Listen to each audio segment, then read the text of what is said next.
दक्षिण मध्य रेलवे के महाप्रबंधक ने सरयू राय के सामने रेल यात्रियों के लिए स्पष्ट निर्देश दिया। जमशेदपुर में यात्री रेलगाड़ियों की लेटलतीफ़ी के खिलाफ आंदोलन चला रहे रेल यात्री संघर्ष समिति के साथ दक्षिण पूर्व रेलवे के महाप्रबंधक जीएम ने बुधवार को स्वीकार कर लिया कि अब रेल खंड पर यात्री या गाड़ियों को लेट नहीं किया जाएगा।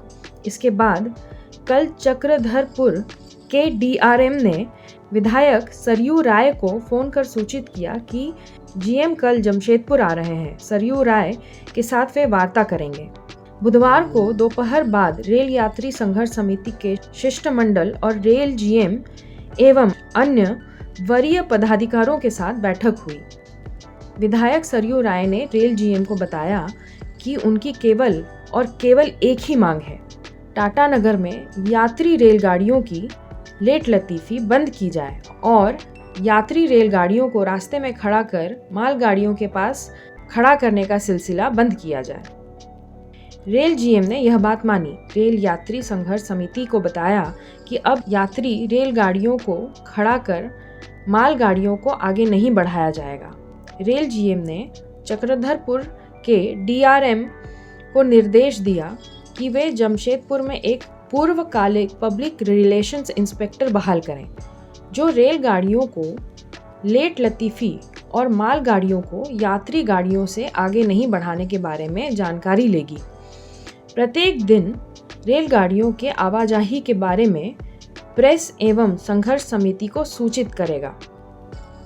इसके पूर्व विधायक सरयू राय ने टाटानगर जंक्शन के पास एक्सप्रेस ट्रेन से लेकर दैनिक यात्रियों के मेमू ट्रेन सभी को लेट कर दिया जाता है। छात्रों, दैनिक वेतन भोगी मजदूरों तथा आमजनों को काफ़ी नुकसान हो रहा है।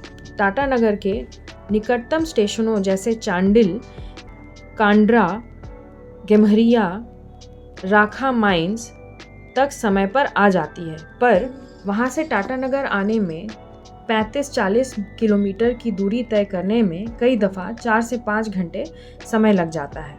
इस पर रेल जीएम ने कहा कि वे इन गाड़ियों की रोज़ाना समीक्षा करेंगे कि वे टाटानगर समय पर पहुंच रही हैं या नहीं।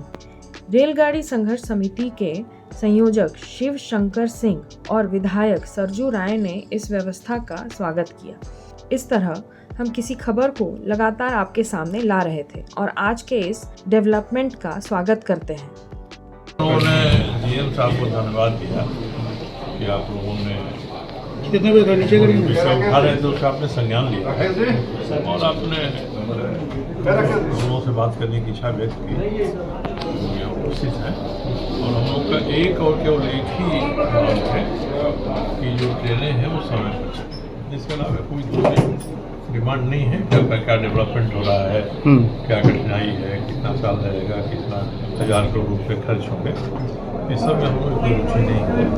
वन एंड ओनली वन डॉक्टरों ने कहा कि हम लोग की ये धारणा है कि जो यात्री गाड़ियाँ हैं उनको शिथिल करके रोक करके और मालगाड़ियों को आगे बढ़ाया जाता है और ये लेट होने का बड़ा कारण है। फिर अपना जो हम लोग का लॉजिक है कि लेट होने से जनता को कितना नुकसान होता है और उन्होंने कहा कि रेलवे को मालगाड़ी की ढुलाई से जितना आमदनी होता है किराए के रूप में उससे अधिक नुकसान जनता का, छात्रों का, व्यवसायियों का, मजदूरों का इसके माध्यम से हो जा रहा है। इसके बारे में उन्होंने कहा कि हमने आज से निर्देश दे दिया है कि अब कोई भी मालगाड़ी को यात्री गाड़ी से सुपरसीड करके आगे नहीं बढ़ाया जाएगा जी। तो यात्री गाड़ी है तो पहले यात्री गाड़ी आगे जाएगी, उसके बाद मालगाड़ी आगे जाएगी।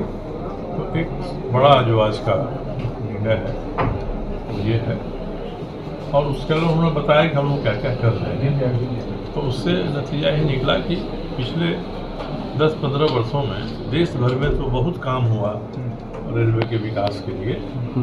जमशेदपुर इलाके में वो काम नहीं हुआ, एकदम नहीं हुआ। आज अफरा तफरी की स्थिति पैदा हो गई है तो हड़बड़ी में सब लोग सक्रिय हो रहे हैं और कोशिश कर रहे हैं कि हम 3 लाइन 4 लाइन कांड्रा में चीज़ में 6 लाइन तक जाने तक की बात होगी। यहाँ से रांची जाने की दूसरा सर्वे वही था। तो ये अफरा तफरी में हुआ। अब हम लोगों को लगता है कि हम लोग इतना जोर से इस बात को उठाया जनता की तकलीफ को कि उसका असर है यहाँ से लेकर दिल्ली तक। तो ये स्वाभाविक रूप में हो गया होता तो आज हम लोगों को आंदोलन को उतरने की नौबत नहीं आती। तो अब ये आंदोलन जारी रहेगा? भी देर आए दुरुस्त आए, इसके बारे में आंदोलन जारी रखने के बारे में आंदोलन तो जारी है, जारी रहेगा। मगर जहाँ हम लोगों को उपलब्धि हो जाती है वहाँ संतुष्ट भी होना चाहिए। हम लोग हठी के रूप में ये नहीं कर रहे हैं। तो आज की बातचीत से कितना संतुष्ट है? आज के बाद से हम लोग 100% संतुष्ट हैं। जब डीएम साहब ने ये कह दिया कि अब माल गाड़ियों को आगे नहीं बढ़ाएंगे यात्री गाड़ी रोक कर, तो सबसे बड़ी बात यही है। और हम लोगों के मन में धारणा थी कि इस कारण से लेट होती है। हमने ही कहा कि एक हफ्ता हम लोग देख लेंगे, मॉनिटरिंग कर लेंगे। और मेरे पास जो डेटा था आज सुबह मैंने DRM ने मांगा तो मैं भेज दिया। मेरे पास महीना 2 महीना का डेटा है कौन गाड़ी किसी कितना रेट आई। तो ये गाड़ियाँ हैं। दूसरा है कि जो गाड़ियाँ लंबी दूरी की गाड़ियाँ हैं उन पर भी ध्यान देना चाहिए। और सबसे अधिक ध्यान जो मेमो पैसेंजर गाड़ियाँ हैं, लोकल लोग इसका इस्तेमाल करते हैं, आधा दर्जन से ज़्यादा ऐसी गाड़ियाँ हैं। जमशेदपुर औद्योगिक शहर है, लोग काम करने के लिए आते हैं, गांव से बच्चे पढ़ने के लिए आते हैं, यहाँ के व्यवसायी स्टील से इस्पात से अपनी गाड़ी समझ कर कलकत्ता जाते हैं बिजनेस करने के लिए जी। इन सबों को नुकसान हो रहा है। जो टाटा स्टील में नौकरी कर रहा है, जो ठेका पर काम कर रहा है, जो आउटसोर्सिंग का मजदूर है, सबकी ड्यूटी में लेट होता है तो उसका वेतन कट जाता है, उसको वार्निंग मिल जाती है। शिव शंकर बाबू ने कहा कि सभी वेंडर ने भी वार्निंग दिया है मजदूरों को कि अब समय पर नहीं आ पा रहे हैं। तो ये जो बातें हैं ये रेलवे को जितना फ़ायदा है उससे अधिक जनता को नुकसान है। इससे एप्रिसिएट किया GM साहब ने इन सारी बातों को, उन्होंने कहा। और उन्होंने कहा कि हम सुधार का उपाय कर रहे हैं। उनका पहला चरण यही है कि अब मालगाड़ियाँ यात्री गाड़ियों को सुपरसीड नहीं करेंगे। देखते रहिए विमर्श न्यूज़।